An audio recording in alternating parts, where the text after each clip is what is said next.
Macron a fait couler la France, mais il a enrichi tous ses amis. Et les riches n'ont jamais été autant riches que maintenant en France. Première chose, en arrivant au pouvoir, il supprime l'ISF, l'impôt sur la fortune. À la place, il crée un impôt plus doux, l'IFI. Résultat, les 0,01% les plus riches, c'est-à-dire les quelques milliardaires, ont gagné encore plus de millions. Et par ailleurs, l'État a perdu plus de 3 milliards d'euros par an. Il baisse les impôts sur les dividendes alors que les salaires stagnent et que l'inflation explose. Les actionnaires se gavent pendant que les salariés font attention aux litres d'huile à la pompe à essence. Et qui sont les grands gagnants? Comme de par hasard, les amis de Macron. Banquiers, patrons du CAC 40, fonds d'investissement.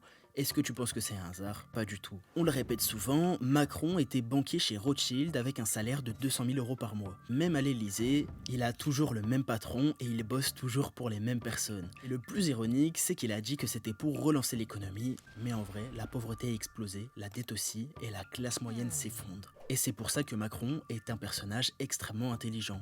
Tout ce qu'il fait, ce n'est pas par incompétence comme on peut l'entendre, au contraire, il sait très bien ce qu'il fait. Macron n'a pas ruiné la France, il l'a transférée des poches de l'État au compte offshore de ses petits copains. Et pendant qu'on t'explique qu'il faudra bosser jusqu'à 64 ans, eux, ils encaissent des millions sans lever le petit doigt.